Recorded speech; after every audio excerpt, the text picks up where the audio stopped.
পুরো ভিডিওটা যদি এই পর্যন্ত দেখা থাকেন তাহলে আমি রিকোয়েস্ট করে বলবো একবার হইলেও প্লিজ ট্রাই করে। ভাইরে ভাই, কালকে এই খাবারটার ছবি দিছিলাম রিলসে, তখন বলছিলাম যে এই খাবারের নাম বলতে পারবেন তারে আমি ফলো দিয়ে আসবো। একটা মানুষও যদি বলতে পারতেন, খালি নাম না, যদি বলতে পারেন কি দিয়ে বানাইছি তাও কিন্তু হবে, কিন্তু কেউই আল্লাহর বান্দা বলতে পারেনি নাই। আসলে বলতে পারার কথাও না, এত আজব একটা রেসিপি আমি তো আগে কখনোই খাই নাই, কিন্তু একবার খেয়ে একদম প্রেমে পড়ে গেছি। সত্যি কথা, মূলত উপরে যে পাতাটা দেখছেন সেটা ছিল কুমড়া পাতা। আম্মু আগেই পাতাগুলো সাইড করে রেখে নিছে, আর ভিতরে দেওয়া হয়েছে আলু আর তেলাপিয়া মাছের স্টাফিং।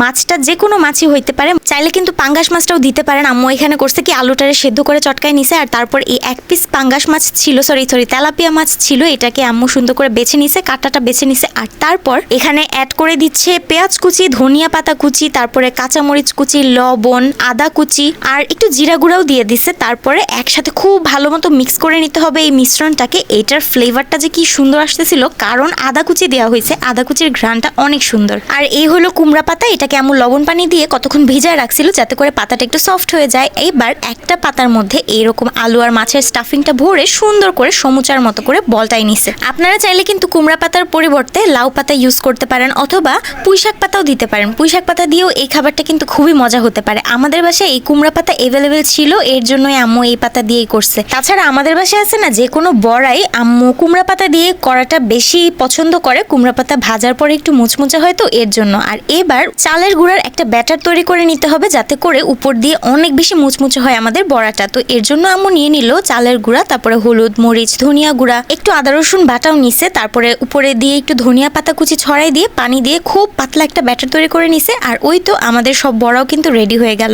এখন একটা ফ্রাই প্যানে পরিমাণ মতো তেল নিয়ে নিছে। এখন শুধু একটা করে বড়া নিয়ে এই লিকুইড ব্যাটারটার মধ্যে চুবাই সুন্দর করে তারপরে তেলের মধ্যে ছেড়ে দিলেই হয়ে যাবে। খুব মজা হয় এই বড়াটা, আর অনেক বেশি মুচমুচা হয়। এই উপরের ব্যাটারটা দেয়া কিন্তু মাস্ট, এইটার জন্য যে কি সুন্দর একটা টেস্ট পাওয়া যায়, আর পাতার কারণে আরো বেশি টেস্টটা বেড়ে যায়। সবটা বড়া তো আম্মু তেলের মধ্যে ভাজতে দিয়ে দিছে। এখন আস্তে আস্তে করে উল্টায় সবটা সুন্দর করে একদম ক্রিস্পি করে ভেজে তুলে নিবে। এত হাবিজাবি রেসিপিতে কোনো বড়া দেখলেই মানুষ ডরায় যায় যে কেমন না কেমন জানি হবে, কিন্তু খেতে আসলে অনেক বেশি মজা। একবার ট্রাই করে দেখতে পারেন। আমিও বিশ্বাস করি নাই যে মাছ আর আলু দিয়ে কোনো বড়া এত বেশি মজা হইতে পারে, কারণ রেসিপিটা অনেকটাই অন্যরকম বলা যায়, একটু কঠিনও বলা যায়, কিন্তু খাওয়ার পর মনে হবে আপনার সব কষ্ট সার্থক হয়ে গেছে। সত্যি কথা বললাম, একবার বানাই দেখতে পারেন। সামনে দিয়ে দেখেন কতটা সুন্দর লাগতেছে, আর এত বেশি ক্রিস্পি। যেহেতু এই ক্রিস্পিনেসটা চালের গুঁড়া দিয়ে আসছে, তাই চেষ্টা করবেন গরম গরম ভেজে তাড়াতাড়ি করে খেয়ে ফেলার, তাহলে একদম মুচমুচা থাকতে থাকতে খাওয়া হয়ে যাবে। একটু পরে আবার একটু নরম হতে শুরু করে, এটাই সমস্যা।